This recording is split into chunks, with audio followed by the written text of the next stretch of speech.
Morning students, welcome to my channel career maker. हम आपके लिए आज एक नया टॉपिक लेकर आए हैं। जैसा कि आज से दो तीन बाद आने वाला रिपब्लिक डे, जिसे हम लोग 26 जनवरी के रूप में हर साल सेलिब्रेट करते हैं। तो 26 जनवरी और रिपब्लिक डे से रिलेटेड एक बहुत ही इंटरेस्टिंग फैक्ट्स है। आप में से कुछ जानते भी होंगे और बहुतों को नहीं पता होगा, तो आज हम वही बताने जा रहे हैं।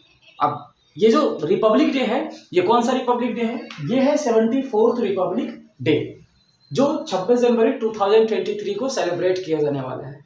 इससे रिलेटेड फैक्ट क्या है? इससे रिलेटेड एक बहुत ही इंटरेस्टिंग फैक्ट है। जैसे आप देखो यहाँ पे, ये हमारा जो कॉन्स्टिट्यूशन है, जैसा कि हम जानते हैं कि ये जो रिपब्लिक डे है, अधिकांश लोग ये जानते हैं कि ये जो है कॉन्स्टिट्यूशंस को लागू करने के लिए जब कानून लागू किया गया, ठीक है, तब से ये सेलिब्रेट किया जा रहा है उसी के नाम पे। लेकिन आज हम आपको कुछ इससे रिलेटेड नया बताने वाले हैं। क्या नया है पहले आप समझने का प्रयास करो। देखो, अपना कॉन्स्टिट्यूशन जो है ये 26 नवंबर 1949 को क्या किया गया? अडॉप्ट किया गया, मतलब अंगीकार किया गया, इसे स्वीकार किया गया 26 नवंबर 1949 को, ठीक है। और उस दिन 26 हर साल 26 नवंबर को संविधान दिवस या फिर कॉन्स्टिट्यूशनल डे के नाम से सेलिब्रेट किया जाता है ये।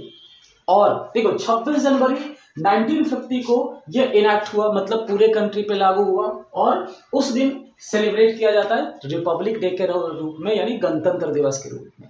यानी ऐसा मतलब से ऐसा सिस्टम, ऐसा सरकार का सिस्टम जहाँ पे कोई भी राजा, कोई भी शासक, रूलर जो होगा वो वंशागुणित नहीं होगा, वो लोगों के द्वारा चुना जाएगा। तो ये जो सिस्टम है 26 नवंबर और 26 जनवरी के बीच का, ठीक है, इसके बीच अगर देखो ना तो लगभग 2 महीने का गैप है। कितना मंथ का गैप है? 2 मंथ का गैप है। तो सवाल ये है कि जब 26 नवंबर को ही कॉन्स्टिट्यूशन बन गई थी, तो कॉन्स्टिट्यूशन मेकर ने क्या किया? 2 महीने बाद इसे क्यों अप्लीकेबल किया और 2 महीने बाद इसे क्यों लागू करके पूरे कंट्री में 26 जनवरी के नाम से सेलिब्रेट किया? है ना जानने लायक क्वेश्चंस।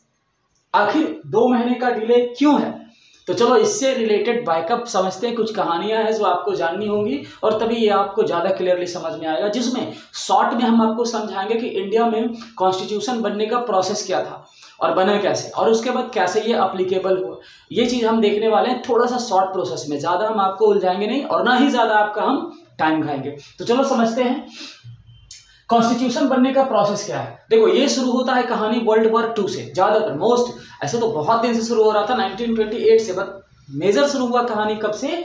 1939 से 45 के बीच में, जब वर्ल्ड वॉर 2 शुरू हुआ तब। ये वर्ल्ड वॉर 2 जो था, इसमें एक तरफ से इंग्लैंड भी फाइट कर रहा था। आप जानते हो ना, वर्ल्ड वॉर में दो ग्रुप्स था। कौन कौन सा? एक था द अलाइस एंड दूसरा था एक्सिस पावर, जिसमें अलाइस की ओर से इंग्लैंड युद्ध कर रहा था। तो ये जो लास्ट टाइम जब ये युद्ध कंप्लीट होने वाला था, तो जर्मनी इंग्लैंड पे बहुत भारी पड़ रहा था, और उस समय इसका इफेक्ट देखने को मिला पूरे इंग्लैंड पे। क्या इफेक्ट देखने को मिला?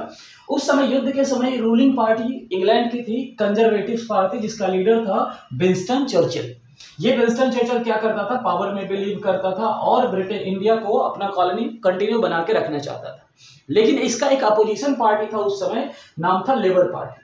ये लेबर पार्टी का एक लीडर था क्लीमेंट एटली। ये मतलब थोड़ा सा लिबरल था। ये चाहता था कि इंडिया को भी क्या, इंडिया की स्वतंत्रता पे विचार करनी चाहिए, पावरफुल उसको क्रश नहीं किया जा सकता है। अगली सरकार जब युद्ध खत्म हुई ना, तो अगली सरकार इस लेबर पार्टी का बना और ये बन गया वहां का प्राइम मिनिस्टर। कहाँ का? इंग्लैंड की हम बात कर रहे हैं। कहाँ का बात कर रहे हैं? इंग्लैंड का। तो इंग्लैंड का ये प्रधानमंत्री बन गया। और इस क्लीमेंट एटली ने क्या किया? इंडिया के स्वतंत्रता को डिस्कस करने के लिए एक एसोसिएशन, एक मिशन इंडिया में भेजा, जिसको कहा गया कैबिनेट मिशन। ये कैबिनेट मतलब समझते हो ना, मंत्री का जो समूह है जो कंट्री लेवल पे कहा शासन करता है, वो आपका कैबिनेट मिशन है। तो वैसे ही कैबिनेट मिशन क्या किया इंडिया के अंदर, इस क्लीमेंट एटली ने सेंड किया। ये क्लीमेंट एटली जो भेजा इस कैबिनेट मिशन को, इसका मतलब हेड कौन कौन था, लीडर कौन कौन था? देखो 3 है। पहला थे स्टैफोर्ड क्रिप्स, दूसरा है एबी अलेक्जेंडर और तीसरा है पैट्रिक लॉरेंस। ये 3 व्यक्ति इंडिया के अंदर आए और उस समय अपने कंट्री का वाइसरॉय हुआ करता था लॉर्ड बेबल। कौन था वाइसरॉय? Lord label. तो ये जो कमीशन आया, कैबिनेट मिशन जो इंडिया आया, ये क्या लेकर के आया इंडिया, और इसने इंडिया में आकर कौन सा प्रोविजन रखा, किस तरह का प्रस्ताव रखा, विचार करें इस पे, तभी आपका निकल के आएगा कि कॉन्स्टिट्यूशन कैसे बना। चले, तो कैबिनेट मिशन ने क्या किया, चलो देखते हैं। कैबिनेट मिशन जब इंडिया आया तो इसने क्या प्रस्ताव लेकर आया, इसका आने का मुख्य उद्देश्य क्या था, क्यों आया इंडिया? तो देखो इसका कारण क्या था, to discuss the transfer of power. ये क्यों आया था? ये यहाँ के लीडर के साथ डिस्कशन करने के लिए आया था कि कैसे इंडिया का पावर को ट्रांसफर किया जाए, सॉरी ब्रिटिश के पावर को ट्रांसफर किया जाए इंडियंस को। और इन्होंने डिसाइड किया कि चलो हम पावर को ट्रांसफर कर देंगे, आपको पावर दे देंगे, लेकिन जब तक आप पूरे कंट्री के लिए आप संविधान न बना लो, आप कॉन्स्टिट्यूशन न बना लो, तब तक हम यही रहेंगे। और ये लोग रहे भी। जब पूरी तरीके से हैंड ओवर हो गया, कॉन्स्टिट्यूशन बन गया, तो फिर क्या किया, अंग्रेज लोग यहाँ से चले गए। तो वो अलग कहानी है, वो किसी और क्लास में डिस्कस करेंगे। अभी तो मेन टॉपिक ये है कि 2 महीना डिले से क्यों मनाया जाता है ये रिपब्लिक डे। तो चलो इसमें एक दो बहुत सारे प्रोविजंस थे, लेकिन मेजर 2 ही है, क्योंकि आपका रिपब्लिक डे से पे हम रहना, हमको बाकी तो देखना नहीं है। तो देखो मेजर प्रोविजन में क्या था कि इसी के तहत कैबिनेट मिशन के तहत इंडिया में कॉन्स्टिट्यूएंट असेंबली बनाई गई, मतलब संविधान सभा बनाई गई, ठीक है। और दूसरा एक अंतरिम गवर्नमेंट बनाई गई। इसी का वो लीडर थे आपका जवाहरलाल नेहरू बन गए, मतलब लीडर हेड बन गए पूरे कंट्री का, प्राइम मिनिस्टर। यही तो नहीं बर्दाश्त हुआ जिन्ना को, और क्या हुआ फिर कि पाकिस्तान का डिमांड हो गया, तो वो फिर टॉपिक चेंज हो जाएगा। टॉपिक चेंज नहीं करना है, तो हमें देखना है ये कॉन्स्टिट्यूएंट असेंबली और ये अंतरिम गवर्नमेंट के बारे में। तो अंतरिम गवर्नमेंट डिस्कस नहीं करना है, हमें करना है कॉन्स्टिट्यूएंट असेंबली। तो कॉन्स्टिट्यूएंट असेंबली कब बना? देखो दिसंबर 1946 में बना, और ये 25 जनवरी 1950 को भंग कर दिया गया। देखो दिसंबर 1946 में बन रहा है, लेकिन 26 जनवरी से एक दिन पहले ये क्या किया गया, डिसबैंड कर दिया गया, खत्म कर दिया गया। तो इसका जो देखिए जरा, इसमें टोटल मेंबर थे 389, ठीक है। कब? 1946 में। 1947 आते आते इसकी संख्या हो गई 299, और 1950 आते आते लागू करते करते इसकी संख्या रह गई मात्र 284, जिसमें 15 औरतें थी, 50 विमेन थी। तो आप यहाँ पूछ सकते हो ना कि सर ये कम क्यों हो रहा है, 389 से 299 फिर 284 कैसे हो गया? तो यहाँ पे देखो, यहाँ जो 1947 में जब पाकिस्तान अलग हुआ तो बहुत सारे मेंबर पाकिस्तान के कॉन्स्टिट्यूएंट असेंबली का मेंबर थे, वो उधर चले गए, पहले कंबाइन थे। फिर 1950 आते आते बहुत सारे मेंबर मरे भी जो ओवरेज थे, तो संख्या कम हुई। तो इसी वजह से ये संख्या कम हो रही है, ठीक है। अब इस कॉन्स्टिट्यूएंट असेंबली का हेड कौन है? डॉक्टर राजेंद्र प्रसाद, और इसका एडवाइजर है BN राव। अब ये राजेंद्र प्रसाद और ये कॉन्स्टिट्यूएंट असेंबली ने क्या किया, ठेका ले लिया पूरे कंट्री का कॉन्स्टिट्यूशन बनाने की, बनना शुरू।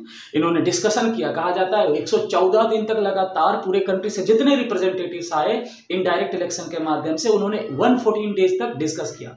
और डिस्कस करने के बाद क्या किया कि एक कमेटी तैयार किया, जो क्या करे, इसको रिटर्न रूप दे सके। मतलब ये राजेंद्र प्रसाद थे, यही मेंटेन कर रहे थे पूरे संविधान सभा को, पूरे कॉन्स्टिट्यूएंट असेंबली को। तो इसमें टोटल 13 कमेटियां बनाई गई। टोटल कितना बना? 13, जिसमें से बस एक का हम जिक्र करेंगे, वो है ड्राफ्टिंग कमेटी।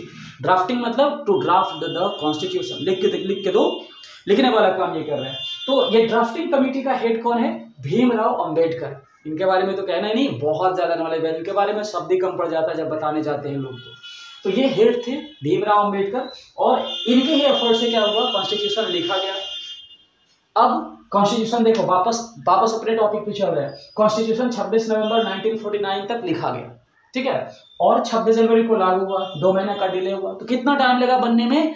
2 साल 11 महीना और 18 दिन। कुछ लोग कहते हैं 17 दिन भी, क्योंकि 17 दिन कंप्लीट हुआ और 18 दिन ये 26 जनवरी के दिन लागू हो गया। तो 18 दिन ही मान के चलना है। 2 साल 11 महीना और 18 डेज।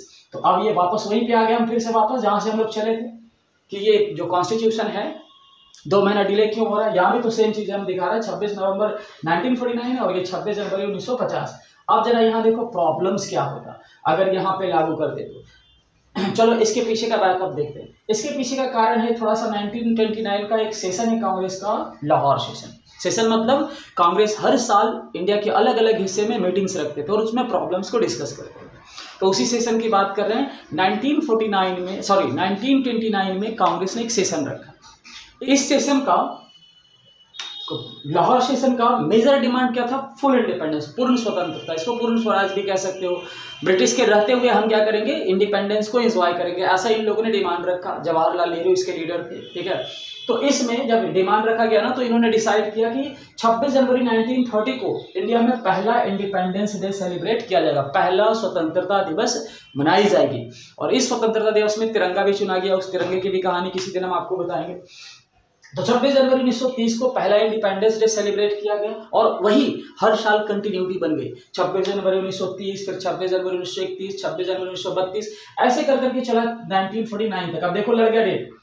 26 जनवरी को अगर ये 1949 को इन्होंने सेलिब्रेट किया और 26 नवंबर मतलब 9 महीने बाद फिर क्या हो रहा है, ये आ रहा है। अब ये 26 जनवरी 1950 को इंडिपेंडेंस डे नहीं मना सकते हैं क्योंकि कंट्री जो है वो रिपब्लिक आ गया, कॉन्स्टिट्यूशन लागू हो गया। अब कॉन्स्टिट्यूशन के अनुसार, रिपब्लिक मतलब कॉन्स्टिट्यूशन के अनुसार अब कंट्री पे शासन होगा। तो ये लोग इंडिपेंडेंस डे तो मना नहीं सकते क्योंकि पावर तो अभी नहीं के हाथ में, अंग्रेज तो है नहीं, तो समस्या हो गया। इनको ये वाला सिस्टम जो था इंडिपेंडेंस डे सेलिब्रेट करने वाला बंद करना पड़ता। तो इन्होंने क्या किया, एक सॉल्यूशन निकाला, बंद करने से अच्छा एक उपाय निकाला कि क्या किया इन्होंने, देखा क्या कि 2 महीना बाद, 2 से 3 महीना बाद तो जनवरी आ ही रहा है। हम अगर 26 जनवरी को 1949 को इंडिपेंडेंस डे मना लिए, 2 महीना बाद फिर से आ जाएगा, तो हम क्या करेंगे कि इस सेलिब्रेशन को कंटिन्यू रखते हुए क्या करेंगे, उसी दिन अगला साल 2 महीने बाद उसी दिन कॉन्स्टिट्यूशन को इम्प्लीमेंट करेंगे और ये साथ में उसका भी सेलिब्रेशन हो जाएगा और ये इंडिपेंडेंस डे का भी जो वैल्यू है वो बचा हुआ रह जाएगा। और यही कारण है कि हर साल 2 महीना डिले से, हर साल जो रिपब्लिक डे सेलिब्रेट होता है ये जिस दिन लागू हुआ उसके 2 महीना बाद होता है। तो आपका क्लियर हो गया होगा। तो ये जो 26 जनवरी सेलिब्रेट किया जाता है इसमें क्या होता है, हर साल होता है रिपब्लिक डे, प्रेसिडेंट इसको फहराते हैं, पीएम होता है, बहुत सारे लोग आते हैं और पूरा कंट्री में जो गवर्नमेंट होती है ना ये क्या करता है, रिप्रेजेंट करता है अपना पावर को, कैसे आर्म्स को, आर्मी को, सबको रिप्रेजेंट करता है, दिखाता है पूरी दुनिया को कि मेरे पास क्या क्या पावर है। और हाँ, तो अब उम्मीद करते हैं आपको ये पूरा टॉपिक, ये 26 नवंबर 1949 और 26 जनवरी 1950 के बीच का 2 महीना का जो गैपिंग है ये क्यों सेलिब्रेट किया जा रहा है 2 महीना लेट से, ये आपको बहुत अच्छे समझ में आ गया होगा। और बीच में छोटा छोटा बहुत तरह टॉपिक आया, कैबिनेट मिशन आ गया आपका, उसके बाद आपका क्या आ गया, कॉन्स्टिट्यूएंट असेंबली आ गया, ड्राफ्टिंग कमेटी आ गया और फिर लाहौर सेशन भी कांग्रेस का हम देख लिए। तो इसमें बहुत सारे छोटे छोटे और भी टॉपिक्स थे। तो ऐसे ही इंटरेस्टिंग फैक्ट्स आपके लेकर आएंगे जो मायने नहीं रखता कि कौन से क्लास का है, किसी भी क्लास के स्टूडेंट्स हो, इवन जनरल का, वो भी इस चीज़ को देखकर सीख सकते हैं। अच्छा।